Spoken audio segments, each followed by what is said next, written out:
All right, so welcome to Octomoves Radio, where we talk with our members. And today we have Eva. Hi, Eva. And Hi, Lucas. welcome. And what we usually do here is we are starting with your introduction. So please share whatever you like to share about yourself. Ah, well, my name is Eva, and live in the UK. And I found rope rolling June-ish, last June. So I've only been doing it for like a very short time, which turns out to be about a quarter of a year, which is quite Yeah. a long time. So yeah, time flies when you're having fun, really. Yeah, exactly. And either that quarter of the year can be like a long time or short time. It depends how much you're spending Hmm. on your practice daily. True fact. Well, at the moment, I'm practicing about half an hour in the morning between half 8 and 8 o'clock. And I do it outdoors in my garden in bare feet. And it's getting chilly, but I wore an Oh, extra hoodie. So it was fine. yeah, that's perfect. So you have this really strong connection, the grounding effect Mm, of rope going with barefoot and outdoors. So you yeah. feel that true better. What is it? Over there, and I bet the rope flowing ignites your spine and it makes you kind of really heating up. It does. I mean, I was very unfit after a long period of quite poor health, which in the end we found medication and we sorted it. But yeah, I was for exercise in this very, very poor space. So when I started, I couldn't do more than 5 minutes at a time. Sort of All like, and right. very gently, sort of like Tai Chi gentle rather than Mhm. anything forceful. But it really helped mobilize my back and it sort of helped me with some aches and pains. And even if you can only do a little, it's still fun. I hate exercise. I really passionately have avoided it all my life. But with rope flow, there's like I have two left hands, so I have to work out how to make it work. How do you do this? It takes me ages to learn a new skill, but I'm having so much fun that the exercise comes as a side benefit, which is excellent for someone like me because my brain needs to distract me from exercise. Yeah. Well, I And guess I can, it's for most of us. Like nobody actually wants that. They have that. As I call it, like a supplement of movement, the exercise basically, mm, and yeah. movement. So we need to supplement it somehow, and we started like kind of exercising and finding like how you explain it so that you don't feel like exercising. That's the Mm, best part. So you want to do it, not because you need to do it. yeah, exactly. So in the past months, I have not completed the beginner's course yet. So I've started over from the beginning, and I now have more stamina, um, and I can do things like do rope flow for about a song or two, and I can keep my mouth shut, which is good, for breathing through the nose. Yeah. Um, and I can do half an hour and feel good after. And parts of that will be having my heart rate up quite high, and the chilliness in the air now is very motivating for that. You can, So you can yeah. increase in intensity now way more. So it's like I have hard to. to. The problem is, since I started doing this in bare feet, um, I put on shoes and I can't do it properly anymore because I don't have the same connection with the ground. Like you learn to move your legs and your feet. You sort of use the balls of your feet very physically into the ground, and then you put shoes on, and that's just gone. So yeah. Someone was telling me barefoot shoes are the way to go, so I might have to look into that. Yeah. Yeah, I can actually give you a recommendation afterwards when we're finishing Hmm. this. Like, I'm a big fan of the barefoot shoes because once I tried it, actually, I'm not going to go back, I guess. Like, I have only barefoot shoes. The not barefoot shoes I own, it's only for skateboarding. Mhm. and all of them is like super super flexible, and you actually when you're walking you're feeling every kind of rock on the ground, every crack on the sidewalks, which actually makes you more aware of your environment and where you are in space. Hmm. That's like one of the reasons I really like it. And if I can be barefoot, I will always try to be barefoot. But no, I'm from Lithuania, and if you like during now it's like August, and like in nighttime it's like 4 degrees. So Hmm. so it gets really cold fast. So Yeah. yes. So yeah, barefoot shoes are the solution for this cold weather. People to still have that wide toe box that you can actually move well with your feet. Yes, if you notice for the babies, we have like this feet that looks like with spread toes all over, Mm. and most of adults with those tiny foot coffins actually has their toes deformated and like Mm. actually it's like into one place, so it's even makes people to hold the balance harder because your Yeah. your foundation is actually narrower. You don't have that control, you don't feel it, it's so far away from your brain, so it Mm. like all the it's like even for the falling prevention we need to spend time with the barefoot or like with the shoes that are actually wider because that's Yeah. that's very standing. Yeah. That sounds great. For me, the barefoot is really about the grounding experience because um, when you spend time barefoot, it brings you closer to the earth, and that's like my happy place. So I've walked barefoot for years when I Mhm. can. I mean, people do look at you funny when you do that in public spaces. Yeah, I But know. I yeah, remember I've my first barefoot shoes that was like those 5 fingers.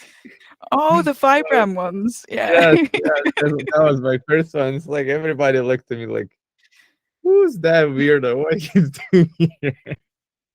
But you just have to own it, don't you? And not care. I mean, here in the UK, I guess I'm blessed because people don't talk to you if they don't know you. So it's a rare thing in the south of the UK for people to actually talk to you when you're doing crazy stuff like running around barefoot or doing rope work. When I was in the north, they're more chatty, and people actually stopped me and um, and said things like, "Is that like Tai Chi with a rope?" Which, if I'm doing easy flow, that's what it looks like. It looks kind of calm and restful. And this other guy, you in your video explaining the sushi roll, you say if you Yeah. do that, people will stop and look and think, "What's going on here?" And this 12-year-old kid did just that. He's like, "Wow, that's awesome!" So now that's that's great. That should actually be like really, really cool feeling inside of you. It's like, yeah, I'm cool. It's like boost of confidence. Like, Absolutely. yeah, like So most of the people actually are afraid to go out and like do rope flow because like, oh, I may look silly, what other yeah, people will think. But no one usually if we understands try it. it, yeah, usually Yeah, if we try it, it ends up that like we get the confident boost from somebody like, yeah, it's a kid yeah. or like other people. It's like there's always people coming and asking and like, what's that? Like, and I like flowing on the beach and it's like what Mm. the I would best flow stuff. on a beach 10 out of 10, yes. But yeah, I make do with parks, and I'm really lucky at work. We have a lake, and we have some lovely gardens, and we have a wilderness. So our campus is beautiful, and I go and use it a lot. And then, of course, I use a little bit of room that I have in my garden. I can't do it in my apartment; it's just too small. So I have to go outside, and that was a really big challenge at first, just mentally, like you said. Um, what will people think? But Yeah. really, we have to grow out of that mindset. We really do. And for me, it's like it's high time you grow out of that mindset. I'm old enough now not to care anymore. So yeah, it's mindset training to go outside and just go. and do rope flow, and not care. I mean, what are you doing really? You're just playing. You're an adult playing with ropes in a structured way, having fun. People who think that's stupid, they're just jealous. They Exactly. need more fun. Exactly. They need more fun in Jealous their of your lives. fun and play that you're having. Yes.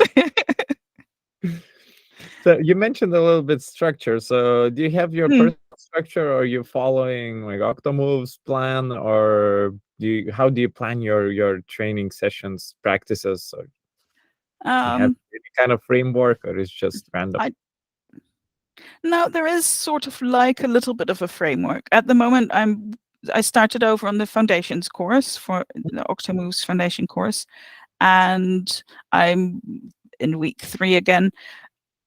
Since the first time round, I didn't have much stamina. I was stuck doing very small blocks, so I was very focused. Today I will do this, today I will do that. And now I can spend a whole half hour. I usually have one of my 2 playlists. I have one that I built for the speed practice, where each song goes up in beats per minute, because I don't do metronomes. I just have a playlist.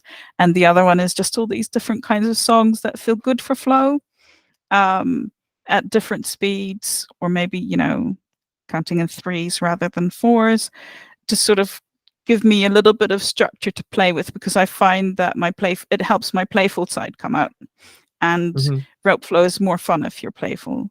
Uh, but then within the music, there is like practice of drills, figure eights. Go do figure eights. Do them for an entire song.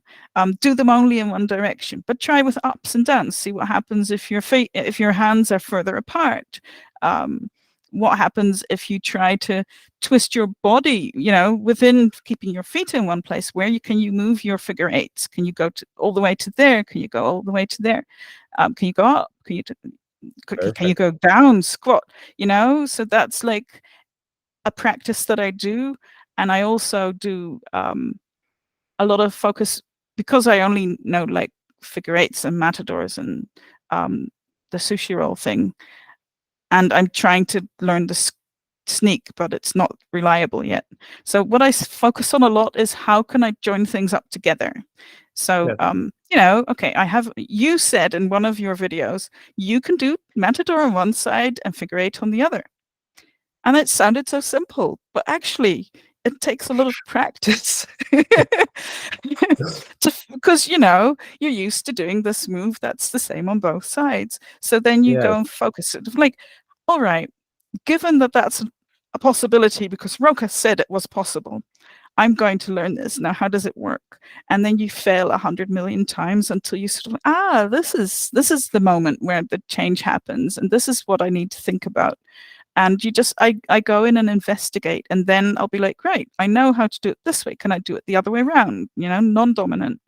Yeah. And can I now do it if I change cardinal directions? Can I do it underhand as well as overhand? So there's a lot of stuff that you can focus on inside of not knowing a lot of moves that really helps, because once I was able to do transitions and not think about them so hard anymore, because I've practiced them a lot, now I can flow. I can put on a piece of music that makes me bounce around, and I can just move the rope around, Yeah. and do you know what happened? My feet started coming off the ground. When I started practice, my feet stayed on the ground, firmly put. And then at some point, when I was able to do transitions as well as a couple of moves, I was able to just listen to the music better and just let my feet. So now I'm in a high tempo music. I'm doing little bits of jogging on the ground. And I'm 53. I'm jogging. I hate that stuff. What happened? I'm liking it. So, this is really good for my fitness. And I can just see that my big goal, Rokas, I have a mighty big goal. I want to be a badass granny that does rope tricks that people are astonished by, particularly grandchildren, which my That's sons do not need to reproduce for the next 10 years, please. Because they're only in their 20s. Please do not. But yeah, I'm like, that's my goal. This would be awesome, right? To just Yeah, that's have beautiful. fun. I can see, because coming from I've seen my health improve so much whilst doing the rope flow. And it's not just the rope flow. I mean, I got um, settled in the treatments as well. But, seeing how much my health has improved, I can see how anybody with any limitations could do it. Like, if you just have one hand, you can do rope flow. I've been recently practicing with one hand. You know, what Mhm. happens if you do you know that if well, you probably do know. I found I found out recently that if you take your rope and swing it, and then you do a swing at the front, and then you do a swing at the back, and you can no, you do the swing underhand at the back, and then underhand at the other back, and then at the front. Yeah, So now you're only doing half of your movement on the back here, half there, and once here, but you don't, you do what back, back, front, back, back, front. And it's such an interesting thing that you can do that with one hand, and then you take the other hand, and then you stand next to a wall, because walls are humbling. I don't know if you stood next to walls. yeah, They of will course. tell you if you're moving your rope straight or not. So that Yeah, helps me from flying it off to one side, and sort of keeps me on the straight and narrow. yeah, I can exactly. recommend walls. Yeah.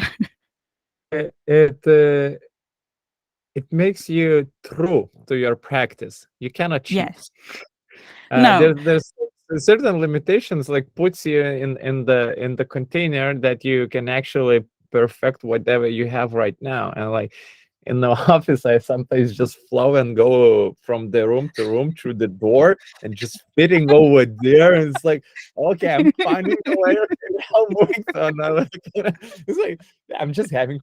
It's fun. It's like some coworkers Yes. look, what are you doing? And it's just like, yeah, I'm seeing. Well, I figure, that's a goal as well. Sort of to what level of control can you take your rope to where it is? Because, you can do all these wonderful different shapes in the sky, but are you in control of them, or are they just happening all around you? And because I don't, I was explaining this to someone recently. I'm not strong, right? I can't force the rope to do what I want, because then I'll be tired within half a minute and I can't move for the rest of the day. So I have to be clever, which means I need to think about technique a lot. And how do I encourage the rope to go where I want, so that I can do it for half an hour, right? Because you talk about that a lot in your training videos. Well, you do it here and there. It's sort of sneaky, but it's a theme I've noticed, that you can make figure eights. You can do completely without your hands and your arms. You just keep your hands like this. And if you move the rest of your back and your legs and your feet, you can do figure eights. You can do what you want. Um, Yeah, and it's all given about the that, body yeah, movement. The rope is just shows how you're moving your body. yes, Allows to create the shape of the rope. Rope is just, yeah, it's a teacher. It's a artist that draws some lines in space, but it all depends how you move. yeah, How you're and moving your body, not the rope exactly, but yourself. yes, it's the body. And you can use it the other way around as well. If you want to see if you're doing the rope thing correctly, stop moving your hands and see what happens. If you're moving your body correctly, the rope will keep doing what it's supposed to do. Even if you have to exaggerate the movements a bit, so because your arms are not providing leverage. But it's a really good check to see if you're doing it right. And I'm not 100% sure it works with all the moves, but it works for me with the figure eights. Well, Yeah. by you understanding this kind of concept, it actually makes you more advanced practitioner, because the beginners is all arms and you kind of don't think about Yes. it, and you think about things, and it's not important, do you know to do certain patterns such as sneak or whatever. It just, you can Mm, have a lot of with just single pattern. If you have two, you have like twice as much fun. Yeah, you add the drag and roll, the third pattern in between of Yeah, those. Like, okay, now exactly. you have 3D, and that's it. That's basically it. The sneak, for me, in my opinion, is just a Mm. matador with a different position of the hand. I'll But probably need to upload one soon, and you can tell yeah, me what I'm doing it's at wrong. some point you can click, but it basically, if you think about the drawings, what makes your body and the rope, it actually kind of Mm. creates the same pattern. So in exploration task, when I like touching different parts of the body, going up, yeah, going up, yeah, when your hands goes here, so Mhm. basically we have kind of, it's kind of some sort of underhand sneak already when we're doing the Ah, underhand matador, that the hands goes here. So at this point I'm just changing my hand position from being here to here, but the pattern still is the same, just my yeah. body position is a bit different. And that's when it's like, okay, that's the move. And that's when I understand it, what is that, and the underhand sneak, or sneak is the front one, yeah, that we're Mm. talking. So there's basically figure eight, you do Yep, the matador, and yep, you do kind of we're going back. Yes, it goes behind your butt. So yes. this is kind of mix of two. It's as well, if you know how to do dragon roll, you actually know Mhm. how to do the sneak. What is good to practice is to practice cheetah's tail, the figure eights behind the back. I don't know Yeah, how you're I'm doing that. I'm not flexible enough to do them. At first I couldn't even begin to try, and now I'm sort of started trying them again, and I think I'm if I practice them enough, I'd probably be able to get them. But it's a flexibility thing. Like my arms don't go all the way around my back. Uh, well, you know what? I will actually disagree with this, because Really? if you can put your hands on your waist, Yes. you can actually do the cheetah still. All right. I accept the challenge.